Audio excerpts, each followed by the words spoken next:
from Pipers'Persuasion. It's getting dark out there and we're sitting in a wee bit of artificial light, and it's just to let you know that I'm putting the finishing touches to the most recent interview with Allan MacDonald.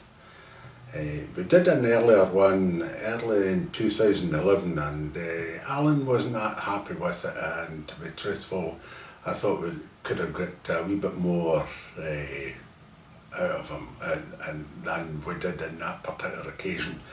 And I went back to Edinburgh and we sat in his house. We had a very relaxed conversation, and that's what it's all about.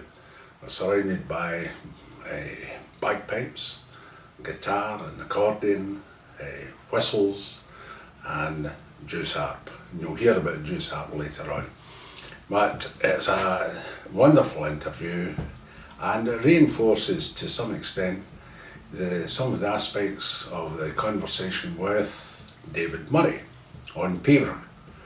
Now, no doubt there'll be the vast majority of traditional Pipers'Persuasion players amongst you and elsewhere that profoundly disagree with the sentiments expressed, but it's an opinion we're looking for, and it's maybe a wee bit food for thought. And why not? Why shouldn't we examine and explore all the avenues in music, even if we wish to discard the arguments later on? It's well worth listening to anyway. I thought it was a very interesting and thought-provoking interview. We covered all sorts of aspects. Besides the Pipers'Persuasion, we went into the strathspey playing. A lot of you might think, and in fact one or two of you have commented, that throughout this series I have stressed the playing of strathspeys.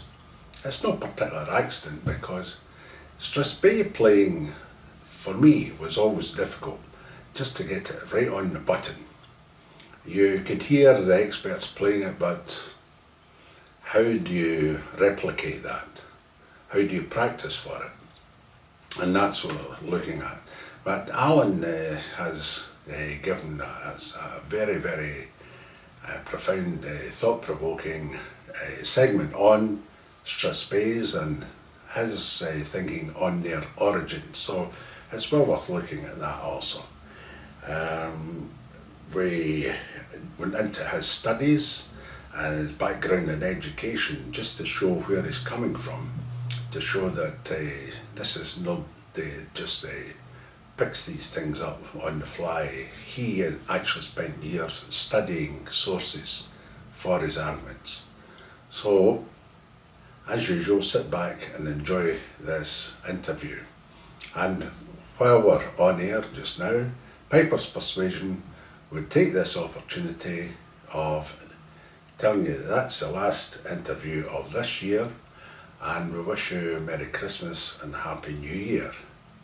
We look forward to doing more interviews on various subjects and interviewees in the new year. I've got one or two ideas and one or two people lined up, and we'll see where we go. We're far from finished yet.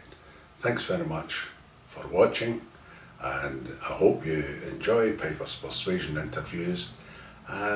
We've beefed up the site slightly, and we are more responsive now, I think, in terms of your comments and the blogs and everything else. So keep your comments coming. We like the feedback, and we try and post a taste of the feedback to you on site. So all the best for the moment, and all the best for the festive season. Bye bye.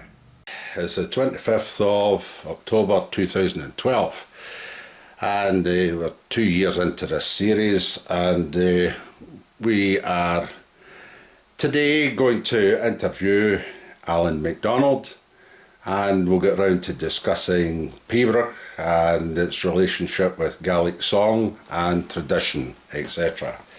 And Allan's going to tell us all about it. Meanwhile, as usual, we'll go back to the beginning. Allan, just you talk for a wee while. Tell us where you were born, where you were raised, your family, piping, your influences, your teachers. I was born in Inverness, and being the nearest hospital at the time. Glenouig is where I was raised. Glenouig was at that time without any road, so you had to go there by boat from a place called the Highland, which is on the road between Fort William and Mallig. Now, Glenouig, I'm going to interrupt here. Is there no something in Mars, the Mars expedition just now? It's mentioned there's somebody's given it a wee spot, the name Glenouig or something. You'll need to research that. Glenouig is coming in the latest Mars expedition. Well, I know they're well-travelled people. You know. I just thought I'd throw that in, throw you off, beam a wee bit. Okay, you're brought up in Glenouig. Right, and who was all there in Glenouig? Mostly older people. Obviously.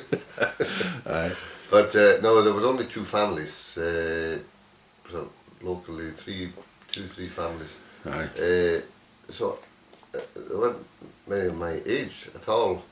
The estate employed people to come and work there, and so there were only 7 in the school first, and then it whittled down to 2 people at the end, and then we got a road put in 1966. Okay.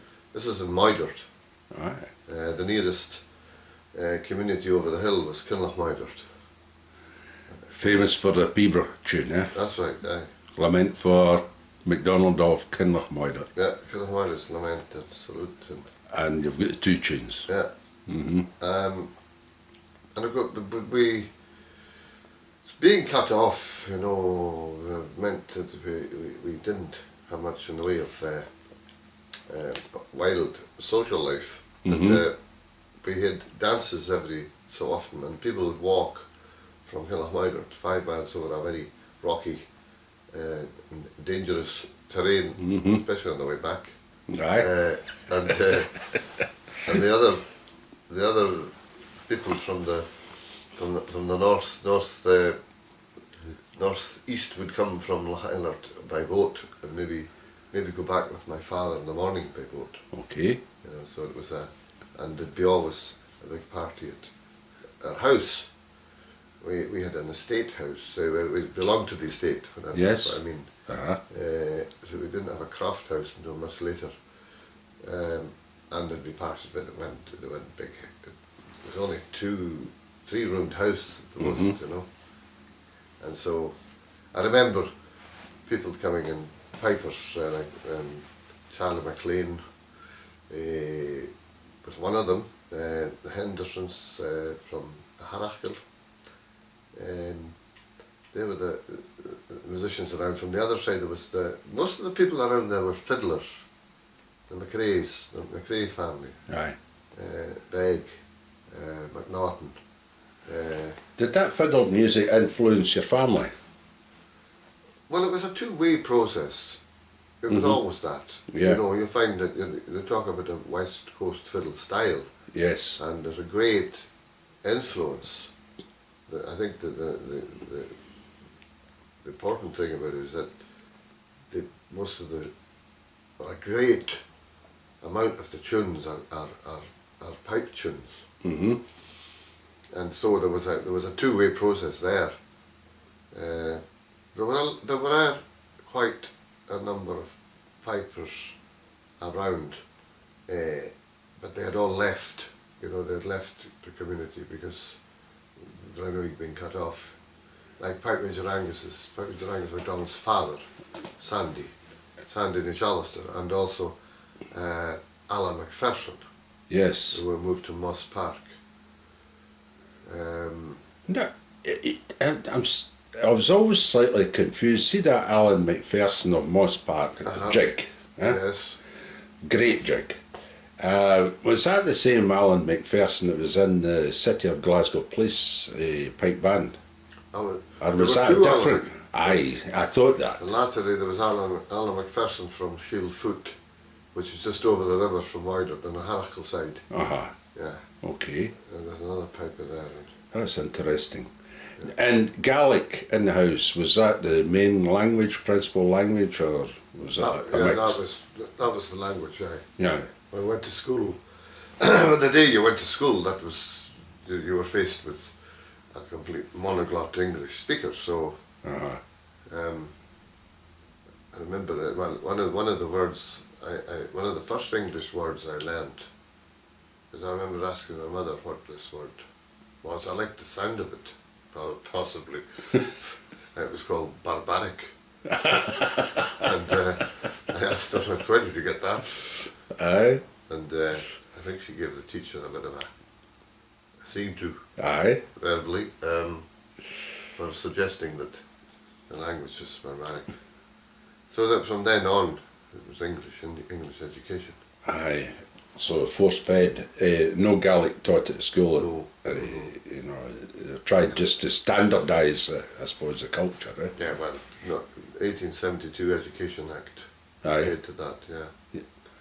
1872, Aye. They decided not to teach Gaelic. So from then on, there was no Gaelic taught in schools. Until when? Well, it would probably be certainly post-war. I think so. Second World War. Because I went to Bellahouston School in Glasgow and it taught Gaelic, as did Woodside Academy. But that was only 2 secondary schools in Glasgow that taught Gaelic. Right.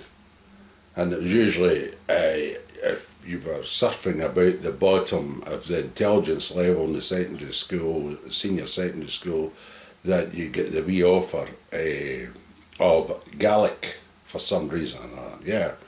The top 2 classes get French and German, and the next class down get the offer of either junior secondary or going to a Gaelic class. That's interesting. So it was a sort of poor man's welcome to secondary education, if you like. You know. Because later... That was in the 50s, of course. Yeah. So obviously it's developed quite a bit away from that attitude now, you know. Well, yes and no, because when they did bring Gaelic in, sort of quasi-formally, as it were, I think the timetabling was interesting, because they put French and German classes on at the same time as Gaelic. So that's right. You know, the whole part, if you speak one language, then you will find the second language easier, and so on. And so they were denied this. And Latin competed with German as well in our school. You either took Latin or you took German. And for some reason or other, I went for German rather than Latin, in reflection. But I quite enjoyed German, and I went to advanced German classes a couple of years ago in the Goethe Institute, but difficult language. But I understand Gaelic's extremely difficult to speak. For the non-native, if you like. It's like any other. It's like any language. You really have to absorb yourself in the community. Yeah.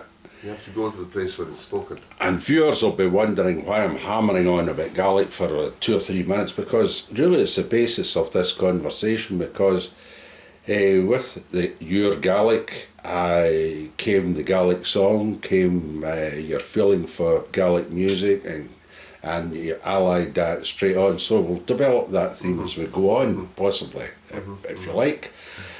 So who were your teachers in piping? Well, Angus, my older brother, started before me. There was a man who came to Glenouig to work with my father. He was fishing and helping my father on the boat, on the ferry. Pipers'Persuasion, and he started off my brother Angus, and that came down. I got interested, but I think I could play a couple of tunes. At the time I was 9 before I went away to school. Okay. And then what about Ian, the other brother? Well, in the same way, yes. And then Ian you know, took it from us. Ian after you. Yes. Okay, alright. And we all ended up going to the same school in Dunblane. Called? Queen Victoria School.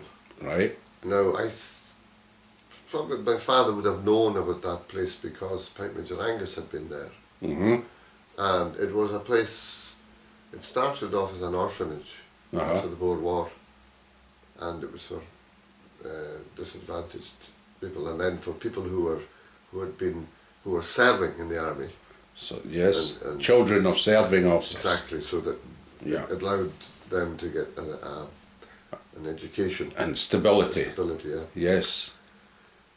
So because of the fact we were cut off in Glenweek, and that's the reason we ended up going there. Okay. If your father was commissioned, you know, anything above a sergeant, you wouldn't be allowed to go there. So it was for the. Oh, so it was for the normal soldiering families, if you like. Yeah. Aye. It was actually a very good idea, and I think it didn't do me any harm in the sense that I was put out of my own culture. And that was that had quite an effect on me, to the extent that when I was 12 or 13 I started reading Gaelic and writing home in Gaelic, and I think my mother and father were quite shocked by this, because you know I'd had one lesson in Gaelic, and obviously I became passionate being out with my own culture. Taken away from your own culture, you developed a hunger for it. Probably like an immigrant in some fashion or another. Yeah, I've been thinking about this a lot lately. You know, it's this whole question of identity. Yes, aye. And you find that people who go out and look at their own environment, their own community, their own country, whatever, you know, people who come back, go away from Scotland and become more Scottish when they're over on the other side of the and your brother, Dr. Angus, actually did that, didn't he? He went across to Canada. That's right. And was it Nova Scotia? Cape Breton Island. Cape Breton, sorry. Apologies to Canadians. But he had a pretty good time out there musically, I suppose. I learned a lot of their culture. And well, yes, he went into a community where many of the people that had come from this side of the water. And, the greatest emigrations were from the areas of, you know, Lochaber and Moirert. A lot of mostly Catholic areas, actually. Yeah, they were cleared out. Yeah. This was, well, again, this is after, you know, the great exodus, or what you would call ethnic cleansing of Sutherland. Yes. As before it, and during at the same time. Yes. So we had a lot of distant relations over there, and they spoke Lochaber and Moidert Gaelic. They kept. And they retained the music and the dancing, didn't they? Yeah, because we lost that step dancing tradition. Yes. Could you just tell us a moment about step dancing tradition? Well, it's just part of the continuum, really, from, if you think of the Gaelic kingdom, which stretched from County Kerry to Braemar, over to Lewis. I mean, it was just, you had what they call now Shaun Naws dancing, or old style dancing. Not the Irish dancing where the legs are kicked up in the air. Close to the floor is often the expression you would hear in Cape Breton. And we had it in our areas, and it's all over Scotland at the time. And you can tell from the early collections of music, like Angus Mackay and Allan MacDonald's collections, you can tell that this style was specifically for that tempo and that for that. And the Suspay, if I can call it, the tempo of that was different from the Suspays nowadays. Absolutely, it was for the step dance. Yeah. And it was a more brisker, sort of rounder type Suspay, would you say? Like we have it, it's like the Pipers'Persuasion. Nice music in Gaelic. You find that some of the early fiddle collections, like the 1780 Angus Cummings collection, it's titled Straspays or Old Highland Reels. Okay, yes. So we didn't have Straspays on the West Coast. No. Till later on. You'll find in Angus Mackay using the word very sparingly. So the difference between a Straspay and a reel was more one of tempo and gracing. So if you just have to look at the step dancers from YouTube, you'll see Kipretton step dancers. Oh, fantastic. Look at the Irish Shalnaws dancers, and you'll see that the bit in the middle is missing. That's us in Scotland. But it's been coming back. There have been attempts to bring it back, and Hamish Moore was responsible, the man for setting up. So where did the modern Suspays we pipers are familiar with just now, where did that emanate? Was that Parisian Padaba, or what was it? Where did it come from? Well, it intrigues me, and that's how after the Exodus, the clearances, and these communities were ripped apart. And then you had the appearance of these people called dancing masters. Yes. And they were teaching the Padaba, which came in from Europe, from France, and you suddenly see the emergence of what we would call today the Scottish country dance. Yeah. But then you had the old quadrilles, and you had the dances of old, which they would have step dance to. So simply what happened was the stepping arrangement changed within the dance. So instead of the step, they used the Padaba. But I'm thinking how it happened and how these dancing masters, some of the big houses would, in our area, they had a dancer, man MacDougall, who would travel around teaching dancing. Because dancing was so important. Most people would meet their partners in the dance hall. And even in our community, I heard stories, our community being even so cut off and poor, they would have their dancing shoes hidden in the loft or up in the, they were important, of course. Special shoes. And they would go by boat maybe to the dances and over to Arisig, across the water, and that's where they would meet their partners. So they were out to impress. So you made sure that you knew the steps and you could do them. Otherwise, you weren't going to get a partner, well, to some extent, There's a bit of that. But the other thing was, I think I think from the 18, I would say probably the post 1822 when King George landed in Leith, remember, and he wore his kilt and pink nylons or something. I don't know. I think it was a strange image anyway. And after that, there was this sudden resurgence, this interest in, the post-Ossianic period. Yeah. Ossians, James McPherson's Ossian had been translated into so many languages around Europe. Yes. Dr. Johnson had done his tour of Scotland, and showed that the noble savage, the barbarians, he was intrigued by the fact that they spoke so well in English, and interestingly, he does make the comment. I think that was prevalent at the time even, that the best speakers of English were from Inverness. Now I've heard this said, I've heard that. even in, Yeah, in the 21st century, Aye. and you say, but it was only recently I found out that the source of it,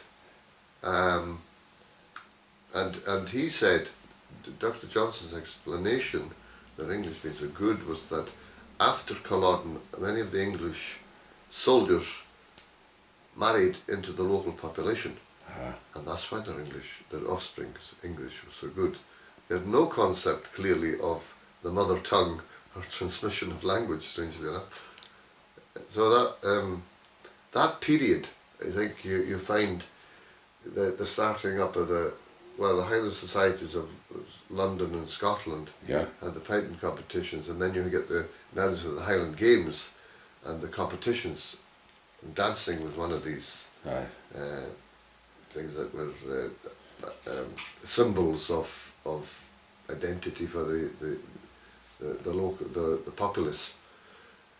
But the Highland Fling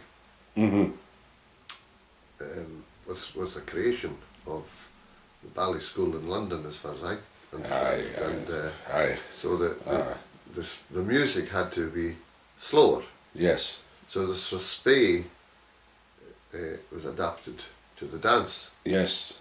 Now, I might not be totally correct there because I would need to, because it may have been that the Strathspey had already slowed down in different areas, because if you look at the northeast, in the big homes, like people like William Marshall, latterly late 18th century, early 19th century, would be playing the big Strathspeys, possibly a much slower, more in a sort of art music manner. Okay. And so you had the development of a much wider concept of what a Strathspey now means so many things. So there's so many different influences coming in to change the music from its original form, if you like. Yeah. So we got as far as the gates of the school at Dunblane, and your piping teacher there was...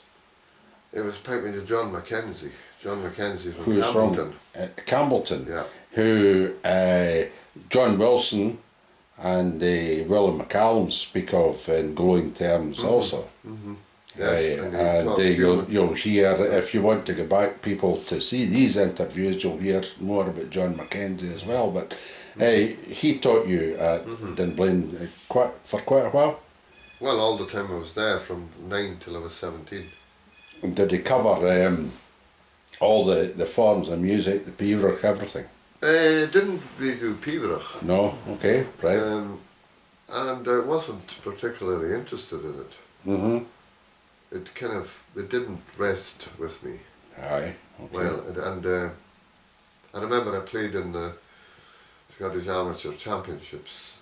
I won them. I was about 15 or something. Mm-hmm. And the only thing I didn't play in was the pibroch competition. Yep. Which was a shame, because I could have learned a short pibroch, but I wasn't. Was there anything John more to didn't be... push me either, because No. I think he probably knew deep down that I didn't really. Alright, that's what happens. Time for it.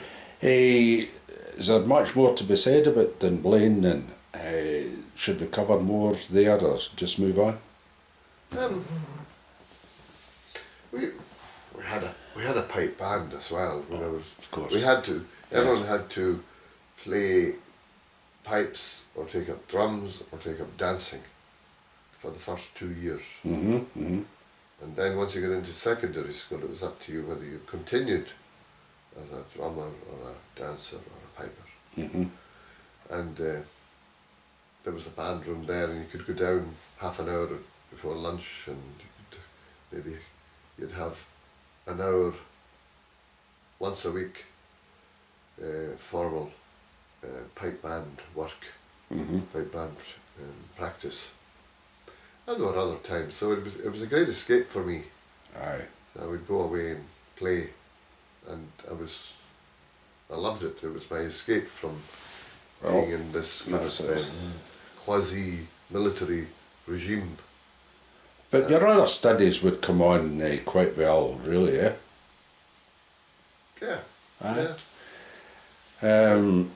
Were there any other teachers that you had? Well, in the summertime, Pipers'Persuasion Angus's father would be around. He'd come home, and he was crazy on fishing, fishing the lochs, and he'd often sit and we'd go over tunes and Aye. play what's in the chanter. But he was great encouragement. Yeah. You know, you're talking about encouragement is really the crucial thing at that Aye. time. And of course, Pipers'Persuasion Angus himself was agreed. He'd come up and hear him, and of course, Fantastic. there wasn't anyone else I could relate to. But a wonderful atmosphere to play the Highland pipe, just the locus where it should be played, out there in the lochs and the glens, and that's my mental picture. Was am I well out there? I think so. Okay, what was the actuality? And you couldn't put your head out the door in summer for the midges. The midges, aye, okay. Aye. It's a nice image. Yes, well. I've heard it said many times too. Aye. And you've heard it. I have. Citizens of this, I love the pipes. Aye. It's almost like a butt. I used to. Anything before butt is bullshit. I used to take the pipes across the Isle of Col. My wife's mother was from there, and I'd go out and play at the loch side of Pipers'Persuasion, you see. And 5 minutes, you were eaten alive. Aye. And it was a battle every evening, you know, who's going to win. Well, it's how fast you could play to finish the tune, you know, and get the hell out of it. Oh, wow. Yeah. I would, from about 10, 11, can't remember when I started playing at they would have local competitions at the Highland Games. Yeah. So the local games were Glenfinnan. That was they were the main. Still big games yet. Yeah. Huh? And Arisig. Arisig. Beautiful setting, and the looking over the sands there, and fantastic. But funny enough, I don't have any memories of getting swarmed by midges in the middle of a Pipers'Persuasion or in the middle of. No, because it was coastal and it was a wee bit breezy, so perhaps that was the cure, just the breeze to blow away the insects and just allow you to go on with your tune, eh? Well, South Uist is particularly bad for the flies. Aye. I remember having to stop because one went up my nostril when so they were particularly bad in here. But it's wide open to the Atlantic and the Macher there at South Uist. And fun enough, David Murray commented on that just when I spoke to him. But, it was quite funny, you know. There's no hiding place there from the rain and the wind when they come down during the games. But anyway, so we're doing fine. Moving on, you're 17, whatever. What further education did you do after that? Well, I went straight. We'll just cover the educational angle for a couple of minutes. I went straight into university from school. I'm not sure if that was the best idea. Aberdeen? Yeah, I went to Aberdeen University and I studied science there. Did a BSc there, and I was particularly interested in fisheries. Well, it was a degree eventually, but I did chemistry and biology, and it was a degree in zoology eventually. I graduated in, and I wanted to go back and get involved in fish farming, which I did. But I was kind of idealistic. Aye. To think that this was going to save the local communities, and fishing industry itself was always under threat and increasingly over the years, and my plans were to stay in the fishing industry, but I got so disgusted with it all. Aye. I left, and then I went to business school because I wanted to had this idea of setting up community cooperatives and then do it that way, and create a local businesses within the communities. Right. Again, very idealistic, because the communities were broken down by this time. Aye. And people were moving away. And it's just older people there. Yeah, and then getting funding. The whole thing was. I went to Strathclyde Business School. And I did an MBA, and I did my thesis on the feasibility of fishing cooperatives and on a bigger scale. I'm talking about the industrial fishing in Mallock, Stornoway, and concluded that they weren't working. They were working when things were bad, but when things got good, people just ignored the concept of cooperation. So they just went away and did their own thing. Yeah. Yeah, and I think that proves to be the case still. You know, when there was things that disgusted me at that time, which still I can't believe that they're still happening. Aye. You know, like dumping thousands of tons at sea of fish that were brought in dead, and also I think there was the dredgers to leave just destroyed landscape ecosystems, destroyed all over the west coast. Just because you can't see it for water, it doesn't mean to say that destruction has not occurred. Absolutely. Yeah. Aye. It still goes on. And your Pembroke, when did you take up the Pembroke? Well, I was in Aberdeen. Remember, I went to Aberdeen from Queen Victoria School. At that time, I'm talking about the mid-70s. Yeah. 73. I wouldn't say I wasn't.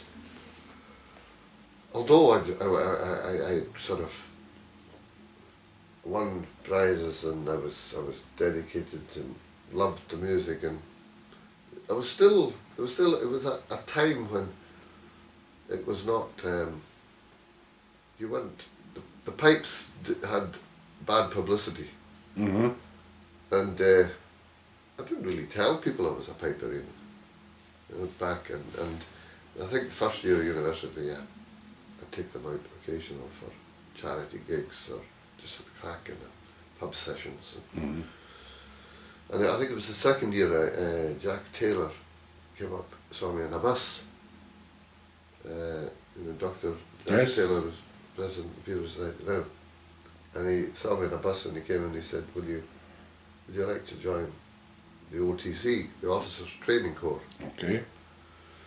And I said no. I was pretty immediate after coming out of Alcatraz. Aye. So, but anyway, after a few comments and we get free, get reeds and pipe bags, and we'll even pay you £15 a day. Usual inducements. Yeah. So anyway, I joined the OTC, and I started kind of playing a bit more and get more interested. But we'd go away sometimes on the weekends, and I met Bob Nichol. Right. And Bob Nichol was a distant relation. Now, I don't know exactly what it is, because unfortunately I never straightened that one out. He told me we were related, and I think I would need to check this out now. His mother's side were MacDonalds. Okay. From Neudert. Not from Neudert, but Neudert, which is north of it. And could be that it was through the Gillises, because we had people on my mother's side, there were Gillises, and on the other side of the loch. So I don't know what. But anyway, he was very keen that I see him about Pembroke, and so I used to go out and see him in Ballater, take a bus out. But I think I was already lambasting about Pembroke and saying, what is this stuff? It's something I didn't like it. There was something about it that annoyed me. Yes. And I couldn't explain why. Apart from the fact that every time you went up and played, there'd be some dude standing, some character would take you aside after and say, "Oh, son, that's not the way to play it. You have to do it this way." And you'd go, "Well, Why? why?" Aye. Where's the, you know, there was no rhyme or reason. And so I used to end up kind of arguing with Bob Nichol. And he was great. He had a great sense of humor. He would just listen. I would say, "Well, why can't you sing it like this?" And I would sing it. Uh-huh. And he would say, "That's very nice. But that's not the way John MacDonald done it." So he was sticking very much to the line of tradition as he saw it, as he'd experienced it. Yes. Yeah. And he would say, "You know, you must get the song out of it." I thought, well, yeah, must be a comment that's been handed down. Mm-hmm. And sure, he would sing it. But to me, it was all these long E cadences, so the melody, the melodic line wasn't memorable. Yes. So, or what you perceived as the melodic line. Yes. Well, presumably the whole thing was the melodic line. Aye. But what had happened, of course, was that I found this out later, that the decorations had become part of the melody of the tune. I'm referring to the So they had the same the manuscripts. predominance, the same eminence as the major notes in the tune. Yeah. And it disrupted. Mm-hmm. Funny, again, harking back to Murray, I'm sorry about this, folks, but you've got to watch him when he's up. He and I discussed Lament for Mary MacLeod, where he felt that the long E cadences has disrupted the actual melody. He said the melody is in the low A, not in the E. You know, and it says that E cadences should be quite cut, you know, just to allow you to get on with the rest of the tune, sort of thing. I taught that to an accordionist, Angus MacPhail, actually, Okay. in a bar, and I think it took him 5 minutes to learn the ground. There you are. Because the whole thing makes sense when you do that. Because it was handed down that way, without any music, so it had to be strongly melodic and When you take rhythmical. the second and third variations there, there's no cadences there, and the whole thing comes out properly. You know. I could play it. Aye, absolutely, yeah. Aye, why not? That's what we're here for. Could give you a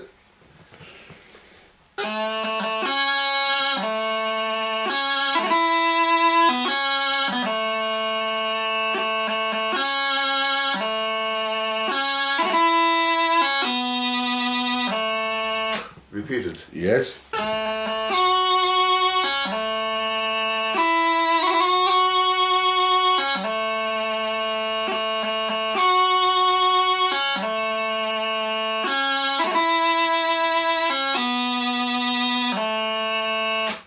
And then you repeat it again. Yeah.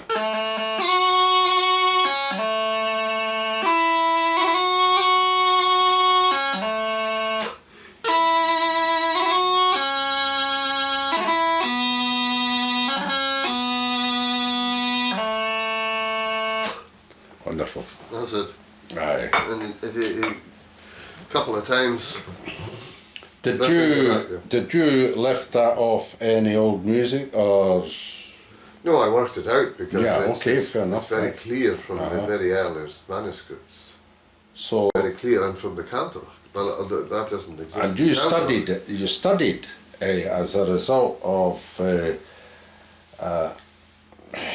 John McFadden Trust allowed you to start studies, and you'll develop that at the Scottish School of Studies, and eventually gained the M.Lit at Edinburgh. So it's interesting, just to give me a minute or two on that, and then we'll go back to onto your studies of just what we've discussed. So, after business school, I got a job in teaching at Solmo Rustic in Skye. They were doing sort of business courses, and which has since scrapped, unfortunately. And during that time, I had a I applied for a scholarship, applied for funding to the Allan MacDonald Trust. Okay. Because I was interested in looking at this relationship between the Pipers'Persuasion and the song tradition.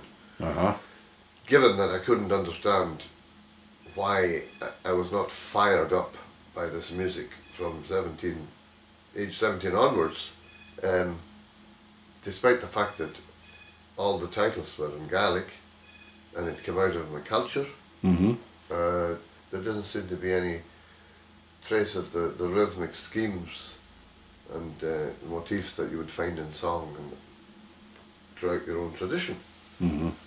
So these are the questions in my head, and so I managed to get support for a couple of years from the MacFadyen Trust. I think that was fairly controversial, the fact that they gave me money, because I was already being lambasted for my style of playing and playing kind of Irish music.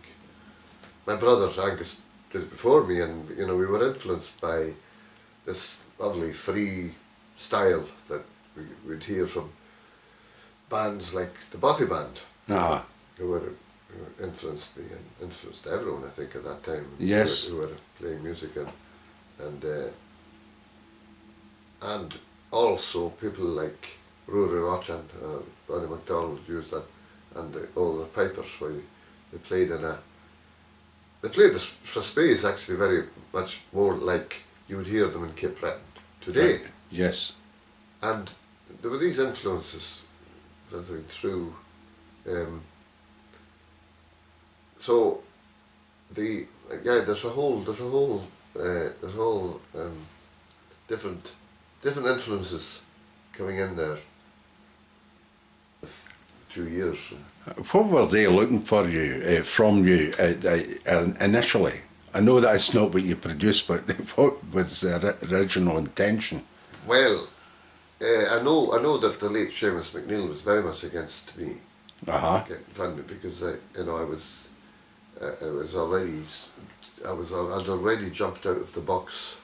But you had the gold medal in 1984 in Inverness. Was that before or after this? We haven't done the year of the... Oh yeah, that was before. Aye, so what year was Edinburgh, roughly? 89, 90. Aye, so it was half a dozen years after that. Yeah, yeah. But even Seamus must have recognised that you'd gone the traditional route, and you had one gold medal at Inverness and 2 clasps at Inverness thereafter. Well, yes, I did that when I came to Edinburgh. I thought, well, if I'm going to get any credibility, I suppose, for these people, I would have to. That's exactly what I'm talking about, I'd have to get a couple of clasps. Aye. Or one of them. Aye, whatever. So I did 2 years in a row, and then the third year I decided to play my own style. And that at that time, after the 2 years were up, they were asking where my conclusions were, but I had already decided I was going to do a much deeper study. I think what was expected was some sort of collation of all songs in Pipers'Persuasion and really back up the style that was being played, and say, they were looking for you to go the traditional route by way of proof. Well, the new route. Aye. I say traditional, I meant the main the route. expurgated style, which had, remembering, of course, that this was a gradual thing. This had happened since 1781, since I started competing. It wasn't something that happened overnight. And you can see the gradual development into what we have today, which is a very slow, measured style of playing. When you won the 84 gold medal, what tune did you play? Grain and Hides and Corn and Sacks. Okay.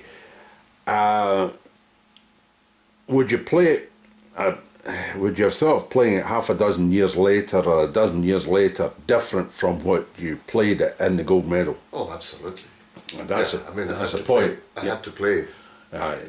the way they wanted the accepted way. Yeah. Unquote. Exactly. You played the game. Aye. And likewise with the clasps. Yeah. Yes. No, the 2 years you won the clasp. Yes, but in all of these cases, I was playing on the edge. I was playing much freer. Okay. Yeah. That was natural. That was a thing that had to be part of it. Well, the judges say I help here in the clasp sort of thing. Yeah, I think there was a bit of even controversy over the gold medal, because the way I played it was much freer. But had every note and every bass note, and so it's like you play. So you were allowed a bit of leeway there by the judges at that time. Can you remember who was judging? No. Okay. It's just that I can't remember who was judging. What about clasps? Who was judging at the class? Aye. I remember David Murray was judging, and he had a more liberal approach, far more liberal approach. I think he understood where I was at, what was happening. Yeah. And he had looked at the historical development and thought about it, and you could still play, this today, this modern style. Yes. If you can still how do I say it? It's very difficult, because what has happened is they're literally playing what's on the page. That's what's happened now. Yes. So I think Kilberry was a great influence when he put in the long E cadence. This E became one beat. Originally, you would have a motif, which was something. Joseph MacDonald's time, it was.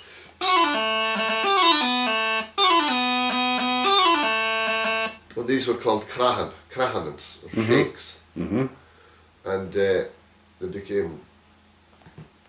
were called later echo beats. So that decoration became. So by Donald MacDonald's time, I think there was only one tune where he had 4 notes in this cadence, or introduction. Angus Mackay then took it right down to 3. Okay. So you'll find in all these publications this desire to standardise. And of course, it's all part of the competitive environment. They needed to standardise before they could judge it. So and they would talk about authorised settings and consistency. Dirty words. So otherwise it had been like comparing apples and oranges. It'd have been all at sea. They wouldn't have known where to go. I wonder what they've done with your Irish Ulan players coming along to Oban Sunday and playing all their tunes and competing and dropping out grace notes or putting in their own decorations and this, that and the next thing. Where do you start to begin to judge? These people are just performing and that's it.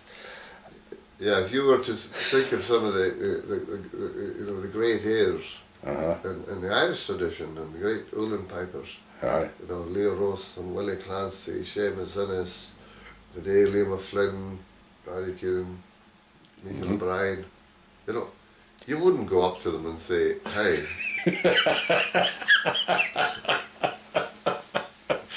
If you were brave, you would. Or insulting. But that's where we've come to, isn't it? Yeah. So increasingly it became, by the very logic of it, by competitions, it has to. Over time, you will get one setting. Okay. And I saw a comment recently about a march, was it Captain Caswell, maybe, lamenting the fact that there were so many different versions of it. Now that intrigues me, because that's the effect of this competitive environment, which makes you think there's one setting.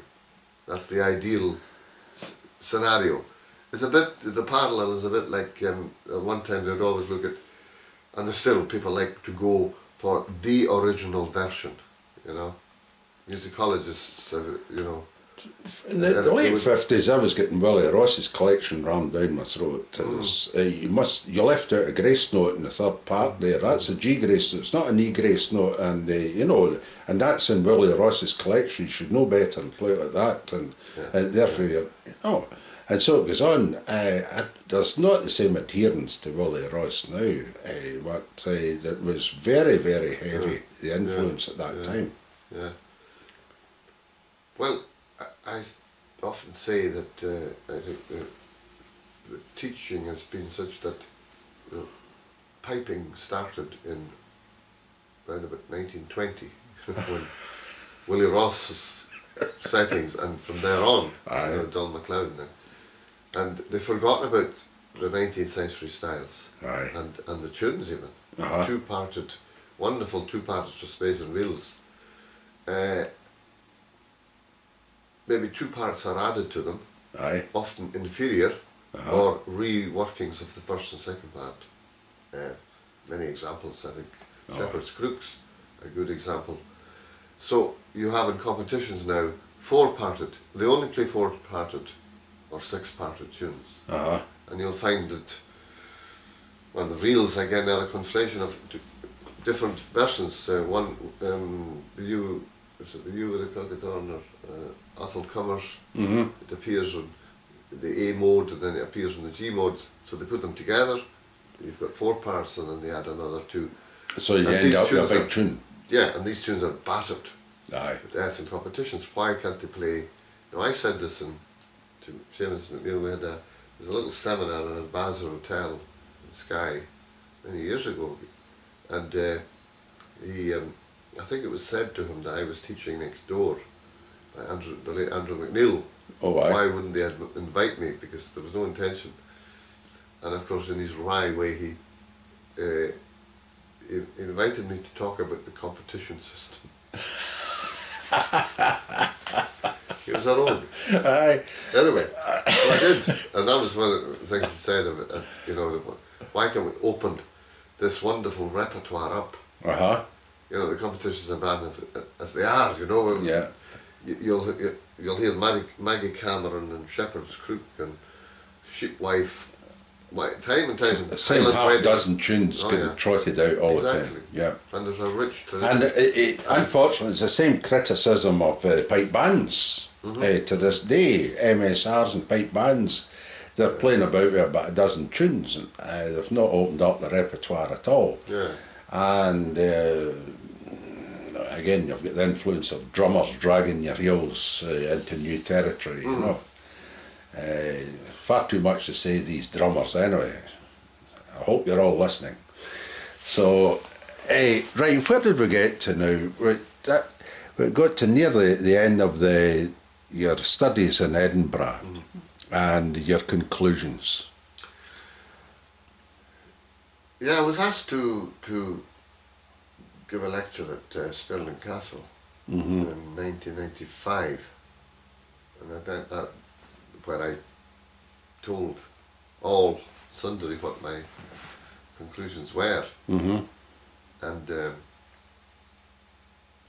for some it went down a brick.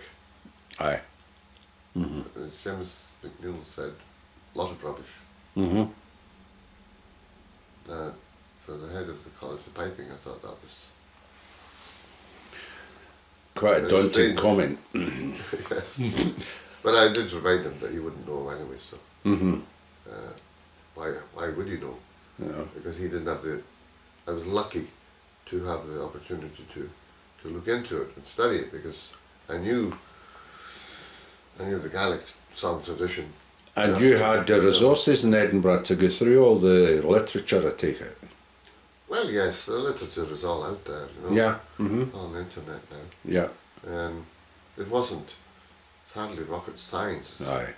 Glaring you in the face. And who did you feel was the best, in your view, person who recorded the music in your eyes most faithfully? Was it Angus Mackay, or who would it be? They were kind of all at it.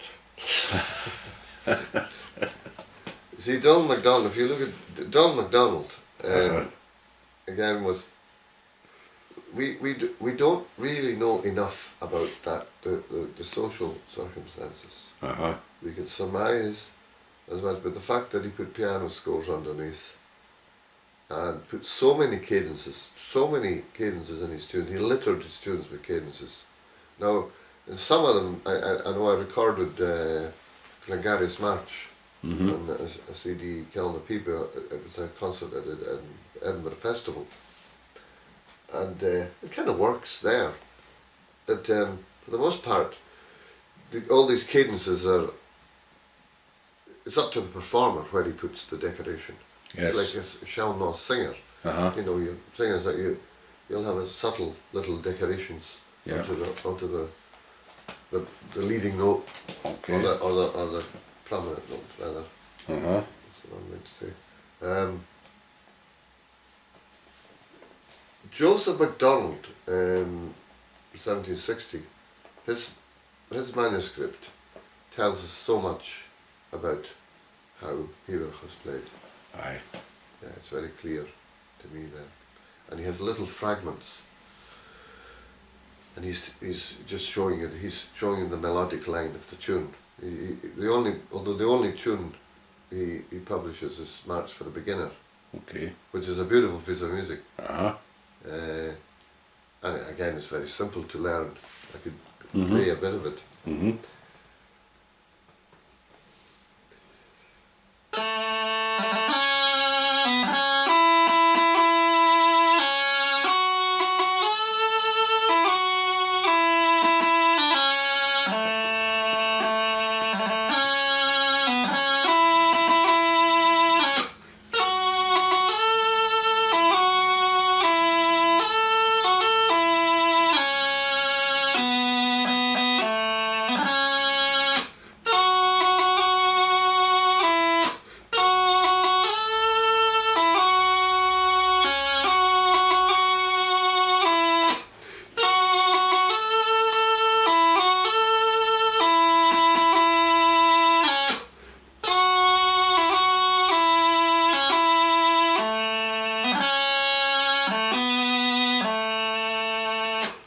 Excellent, beautiful tune that. Absolutely beautiful, yeah. And yet, very few people play that. No, you wouldn't. Again, all Pipers'Persuasion are, you strip away the decorations. They're insulting. But that's where we've come to, isn't it? Yeah. So increasingly it became, like, by the very logic of it, by competitions, it has to, over time you will get one setting. Okay. And I saw a comment recently about, I think about a march, was it Captain Caswell maybe, lamenting the fact that there were so many different versions of it. Yeah. Now that intrigues me, because that's the effect of this competitive environment, which makes you think there's one setting. That's the ideal scenario. It's a bit, the parallel is a bit like at one time they'd always look at, and there's still people like to go for the original version, musicologists, In the late 50s, I was getting Willie Ross's collection rammed down my throat. You left out a grace note in the third part there. That's a G grace note. It's not an E grace note, and and that's in Willie Ross's collection. You should know better and play it like that, and therefore, and so it goes on. There's not the same adherence to Willie Ross now, but that was very, very heavy. The influence at that time. Yeah. Well, I often say that I think the teaching has been such that piping started in around about 1920 when Willie Ross's settings, and from there on, Donald MacLeod now. And they've forgotten about the 19th century styles and the tunes even. Two-parted, wonderful two-parted Pipers'Persuasion reels. Maybe two parts are added to them, often inferior, or reworkings of the first and second part. Many examples, I think. Shepherd's Crooks, a good example. So you have in competitions now four-parted. They only play four-parted or six-parted tunes. And you'll find that, well, the reels again are a conflation of different versions. One, the You with the Cockadorn, or Athol Cummers, it appears on the A mode and then it appears in the G mode. So they put them together, you've got four parts and then they add another two. So you end up with a big tune. Yeah, and these tunes are battered. With death in competitions. Why can't they play? Now I said this to Seamus McNeill, we had a little seminar in a Vassar Hotel in Skye many years ago, and he, I think it was said to him that I was teaching next door by the late Andrew McNeill. Why wouldn't they invite me? Because there was no intention. And of course, in his wry way, he invited me to talk about the competition system. He was our own. Anyway, so I did, and that was one of the things he said of it. You know, why can't we open this wonderful repertoire up? You know, the competitions are bad enough as they are. You know, you'll hear Maggie Cameron and Shepherd's Crook and Sheepwife. Time and time. Same half-dozen tunes getting trotted out all the time. Yeah. And there's a rich tradition. And unfortunately, it's the same criticism of pipe bands to this day. MSRs and pipe bands, they're playing about with about a dozen tunes. And they've not opened up the repertoire at all. And again, you've got the influence of drummers dragging your heels into new territory. You know. Far too much to say these drummers anyway. I hope you're all listening. So, right, where did we get to now? We got to near the end of your studies in Edinburgh and your conclusions. Yeah, I was asked to give a lecture at Stirling Castle in 1995, and I think that where I told all sundry what my conclusions were, and for some it went down a brick. As Seamus McNeill said, a lot of rubbish.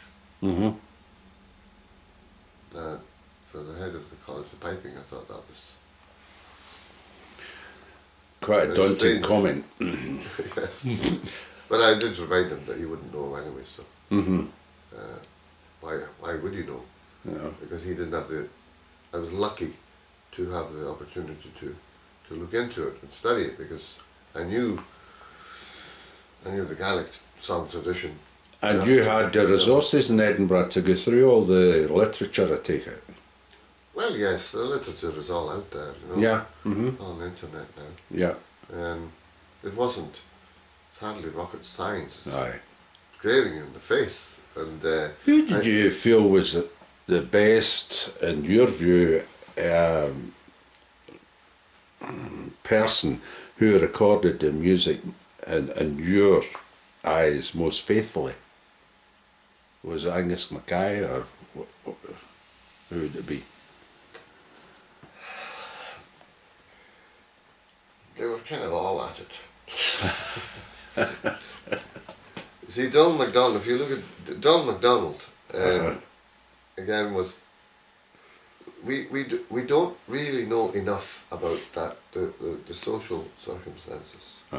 We could surmise as much, but the fact that he put piano scores underneath and put so many cadences in his tunes, he littered his tunes with cadences. Now, in some of them, I know I recorded Glengarry's March on a CD, Killing the People. It was a concert at the Edinburgh Festival, and it kind of works there. that for the most part, all these cadences are. It's up to the performer where he puts the decoration. Yes. It's like a Shalmaw singer. You know, your singers that you'll have a subtle little decorations onto the leading note, Okay. or the prominent note rather. That's what I'm going to say. Joseph MacDonald, 1760, his manuscript tells us so much about how Pipers'Persuasion was played. Aye. Yeah, it's very clear to me there. And he has little fragments.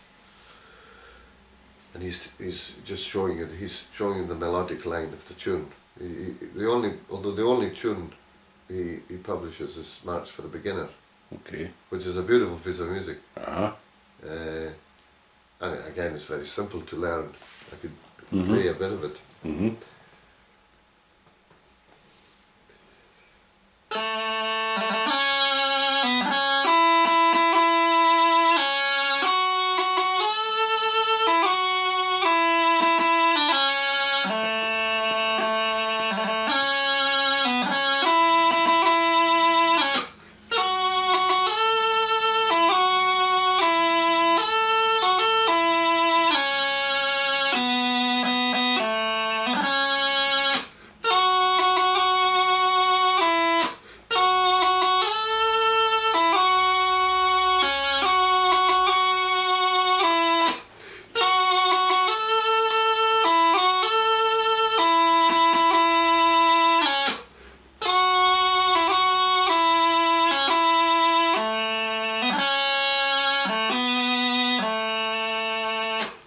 Excellent, beautiful tune that.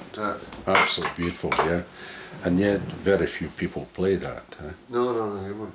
No, again, all Pipers'Persuasion are, you strip away the decorations.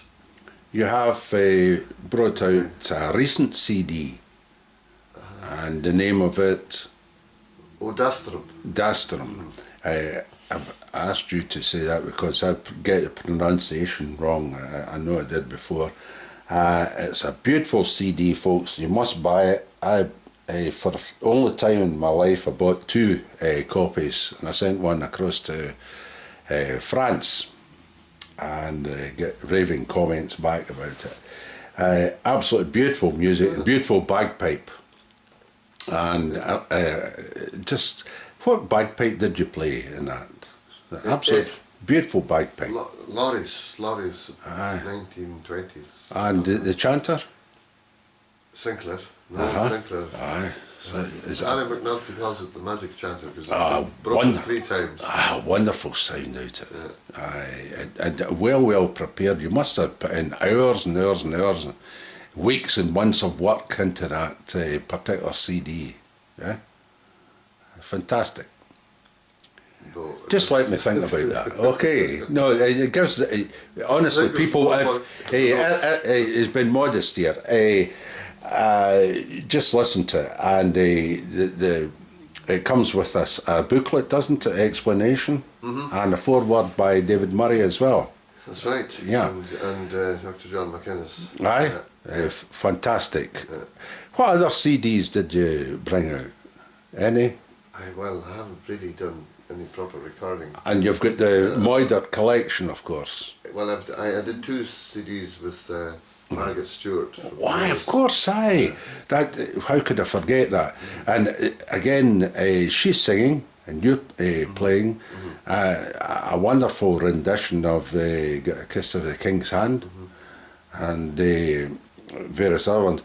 And are you not singing in both these CDs yourself? Yes, I sang Call Maroon or Piper's Warning. Yeah, great tune as well. Yeah. Again, it's the rhythm and the melodic line is simple.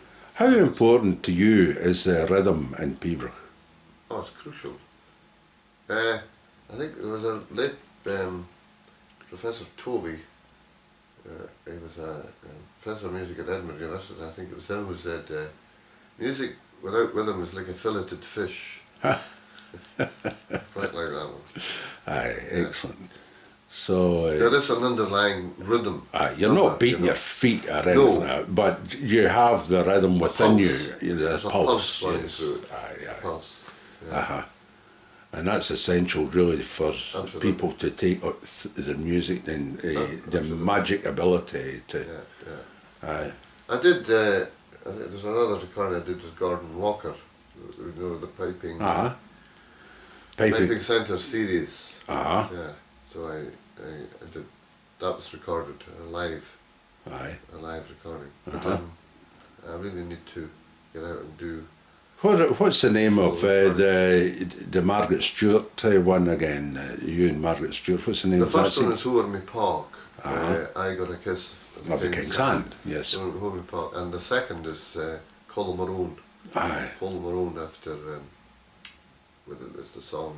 Call Kichtach. Aye. Call Kichtach was the great warrior, the left-handed swordsman. Okay. And this, the English title is Piper's Warning to His Master. Aye. Absolutely wonderful. But, so you brought out great music, and you do a lot of composing of the small music as well, and much of this is contained in the Moider collection. Yeah. Have you got two of these out now? Yes, I've got two. Yeah, that's a recent one out. Yes. Yeah, yes. aye, excellent. Mine there's two. I've got 100 tunes in each. And I've got another one. I've got another 100 what's your tunes. main is that old tunes or is it a mixture of everything? Yeah, approximately half of them are my own. And my brother's, and the rest are tunes from the tradition. Yeah. Scottish and Irish and whatever. What studies did you make of Irish music? Any?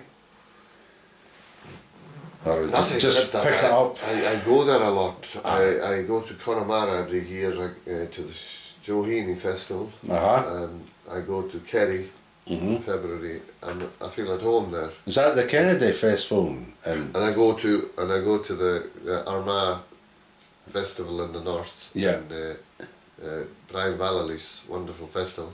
Piping festival. They're wonderful. They really take their music seriously, but there's no restriction on them the way we've been speaking this morning. That's right. I think the important thing is that the music wasn't interfered with in the same way. It was kept in the people drove it, took it forward. Yeah. Wasn't it? And so that's when I was doing this research, and people had song. That's only part of it. I mean, the song tradition is only part of the whole thing. It's part of a much bigger, the song. All the influences from fiddlers, singers, dancers. Every you can't. It's very difficult to separate one from the other and say you can't look at anything in isolation. So I thought, well, there must be, given this is part of a much greater Gaelic kingdom, as it were, there must be music over in Ireland. So I found a couple there, and I dare say there are more, many more. And do you play the small pipe more when you're across there, or do you play all the instruments? What do you play predominantly when you're across Ireland? When I'm in Ireland, I play them both. But, they particularly like the small pipes and singing together. Aye. Yeah. That's fantastic. Because they're a very rich singing tradition. It's the bellows pipes you play. Yes. Yep. Yeah. And I've got a set myself. I've got a set McCallum. So you've got is it Hamish Moore? Hamish. Yes. I've got a set in E and a set in C, and I've also got Nigel Richards' border, reel. Whatever you call them. Pipes. Yeah.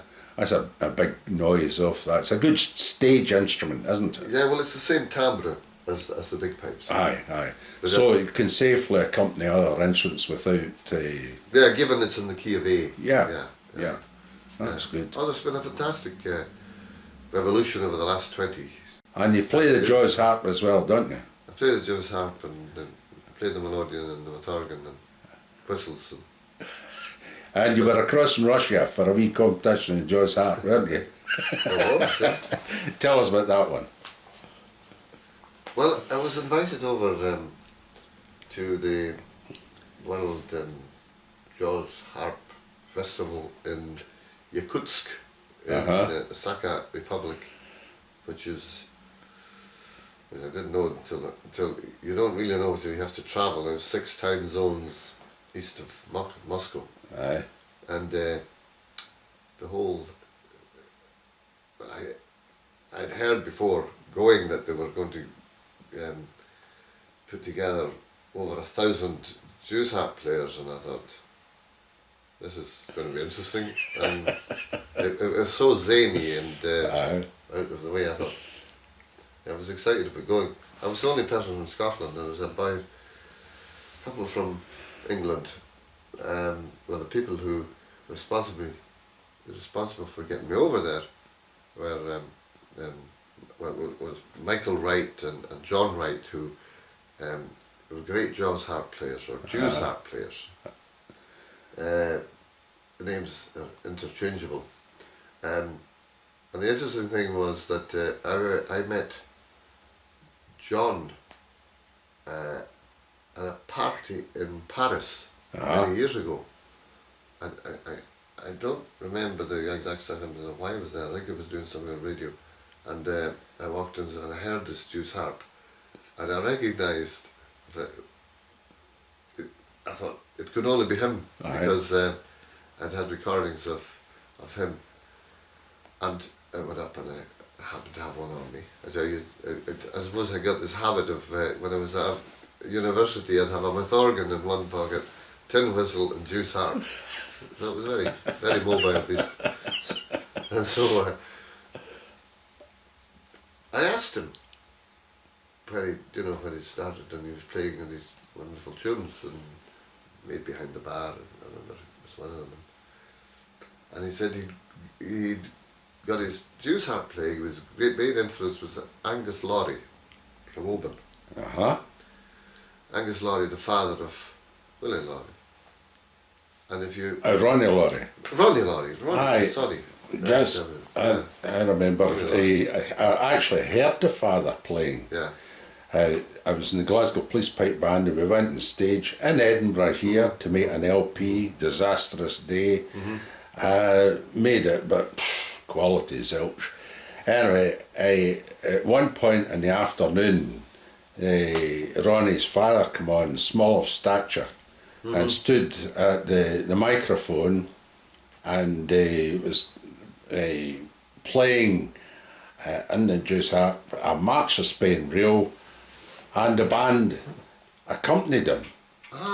Now, the whole idea was that the sound guys would magnify the playing of Ronnie's father, but I'm afraid it didn't work out. I never ever heard the result. But it was a shame, because the guy was a player. You will hear recordings on Topar and Dolachish. That's TOBARANDUALCHAIS. Okay. .com or something. Right. You'll find recordings there. Wonderful playing. Aye. And so that inspired me when I was a boy. Someone gave me, I remember one of the dances in Glenouig. I was 6 or 7, and of course I wasn't really allowed to be in the party, but someone put a mouth organ through the door, and then the next week put a Jew's harp. Aye. So that was me. Aye. Because I never had the mouth organ out of my mouth from about 5 till I was 9. So I got sick of it. Aye. But then I hadn't heard, at that time I hadn't heard people like Brendan Power. Aye. And today you've got Don Black in Scotland, Aye. keeping that tradition alive. But the Jew's harp experience, the trip was it was very powerful, very powerful. Just the society, the people, the earthiness. I think the earthiness of the instrument is what intrigues me as well. Yes. And the fact that in 1700, a scholar, Welsh scholar called Edward Llwyd, remarked that the four instruments in the Highlands of Scotland were the pipe, the viol, the harp, and the tromb, which is the Jew's harp. Okay. Tromb. Uh-huh. In Hungarian you see dorumb, D-O-R-U-M-B, same, I suppose kind of a onomatopoeic. Yes. And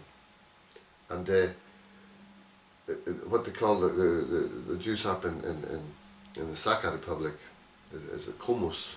Uh-huh. K-H-O-M-U-S spelled in our orthography, and they make these wonderful sounds, incredible, and very, very close to nature. You say, and the horses galloping and just ethereal kind of sounds, and that connection with land and landscape and kind of it's as raw as the pipe. Fantastic. I love the instrument. Yeah.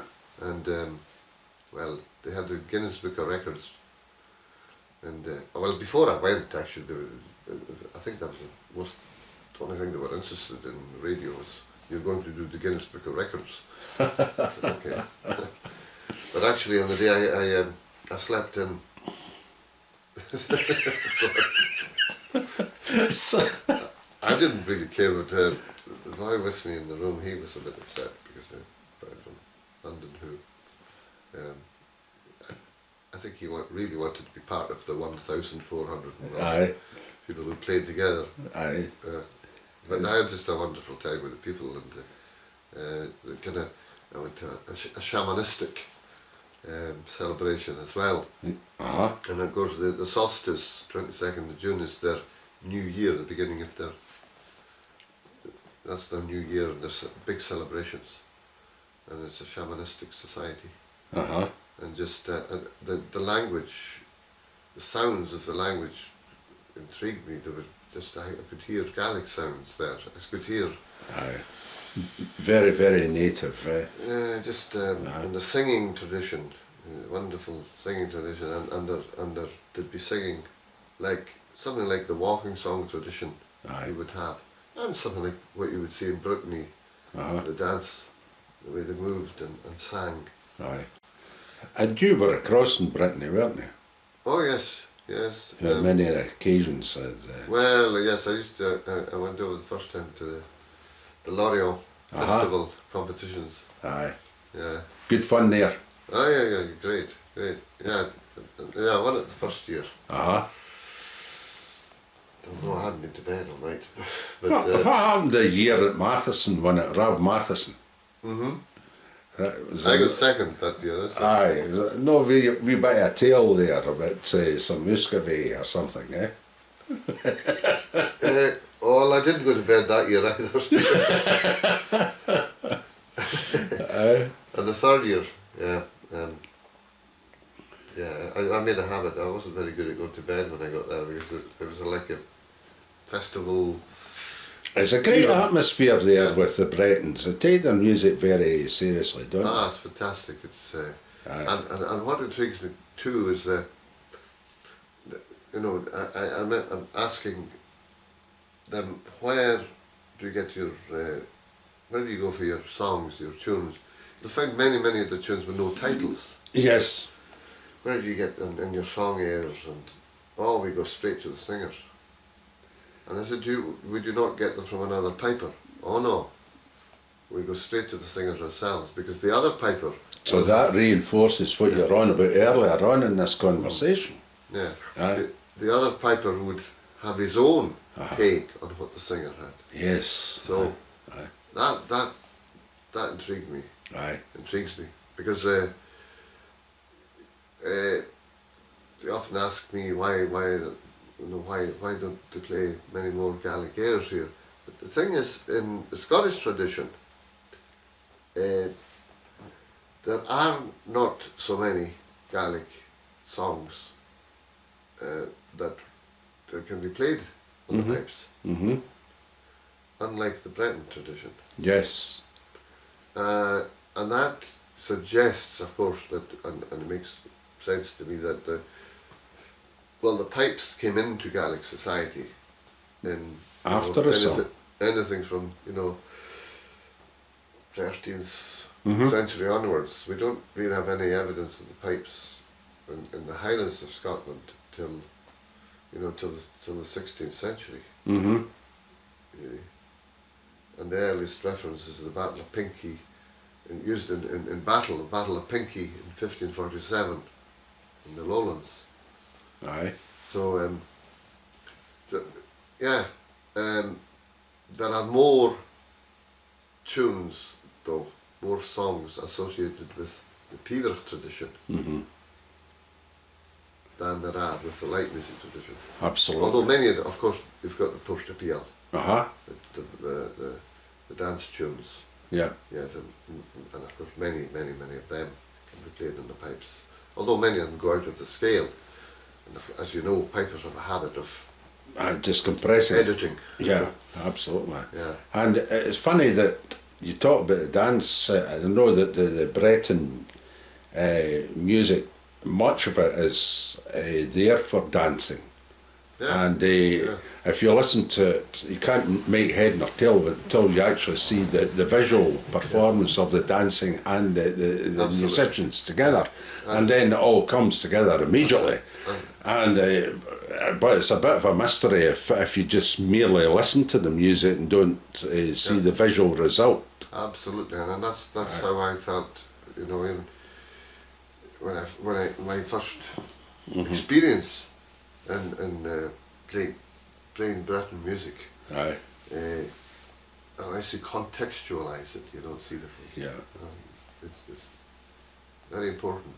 Very Aye. important to contextualize it. Yeah. Now, it's going on. This is a very long, extensive discussion we've had. It's excellent from my point of view. It's covering more of what I wish to cover, but we've got to conclude it sometime. And I'm wondering, from your experience, your piping experience, we'll leave out the Jew's harp and the other instruments for a moment, what your conclusions are about how the music should be played, having looked at or experienced the Irish music and the Breton music and seen where they have come from, and your own studies through Edinburgh, your long experience in piping. Where should Pibroch be going? Where should piping be going? Where should we be looking for how we should be playing these tunes? Well, I don't think it's for me or for anyone to No, but an opinion. to say. I know, but say for the important thing is that music is an expression of your emotions, and emotions are never measured. When I try to explain free rhythm and the rhythm of the rhythm of language, the rhythm of your speech, they're unmeasured. So in the same way, the most emotional pieces of music for me are those, the great airs, the Pibroch airs, the song airs. The dance music is something else. Mm-hmm. You can also stretch them and take them to the edge, within you have the freedom to do that. It's a different story altogether. But it's that whole essence, that concept of rubato. And I think the most important thing is that you're playing music because you enjoy it. Yeah, that's. And if anyone is dictating to you that you have to do this and you have to do that, that's fine up to a point. There becomes a line where you have to say, hold on, this is what I can do, this is what I'm capable of doing, this is what I enjoy doing. If I'm striving to reach this technical level, which is great, you do it and I think competitions are good in your, as a kid, as a boy, as a girl, in your teens up to your 20, I don't know, I don't have an age or cut-off point there. I just think with the amount of things that come into a teenager's life, sometimes competitions, that competitive element that we all have to some extent in it, keeps people going. But at the same time, on the back of that, so many people are put off by it and lose heart because they're not winning the prizes. And I think that's very, very sad as well. And they do this in song competitions. Yes. So it put many people off simply because someone else decides how good or bad this is. And I think that inherently that is wrong. Really, when you're singing or playing an instrument, you're expressing your own inner being. Exactly. And wherever people goes, I mean, there's all sorts of things I like to do with it. I mean, I'd like to record the whole repertoire, but I also would like to take it. I mean, I've done it already in the Edinburgh Festival, when I put on concerts with small pipes and cello and viola and violin and accordion and flute and whistle and song all together. So it's all part of this rich tapestry of sounds, soundscapes we have all around us. And we should enjoy music. That is the crucial, most important thing. Allan, we'll just close it at that, and many thanks from Pipers'Persuasion for your time here in Edinburgh, which I don't know, must be a lot of smoke out the old rookie because it's gay dull here. I hope you can all see the images that were prepared for you. Anyway, Thank you for the rain. So thanks again, Allan, and all the best to you. Thank you very much. Cheers.